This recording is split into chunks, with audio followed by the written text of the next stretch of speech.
দেখুন এই ভিডিওটি ছেলেটা পানি বিক্রি করতে আইছে, তার সাথে কিভাবে আচরণ করতেছে দেখুন। তারা কর্ম করে খায়, তারা তো কর্ম করে খায়। ছেলেটা কোনো ভিক্ষা তোর করে না, তার কাছে মনে পানি নিয়েছিল, পানি টাকাটা দিতে চায় না, টাকাটা দিয়েছে, তারপরে দিছে টাকাটা দেওয়ার পরে দেখুন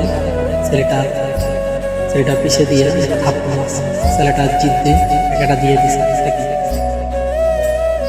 আসলে এসব মানুষ যে আল্লাহ তাআলা হেদায়েত দেন, এসব মানুষ তারা অনেক রকমের অনেক জায়গা দেখা যায়, তারা মানে গরিব, যারা পরিশ্রম করে গরিব মানুষ তাদেরকে দাম দেয় বহুত আছে। দেখেন ভিডিওটা দেখে আমার অনেক খারাপ লাগে, তার জন্য আমি ভিডিও করলাম।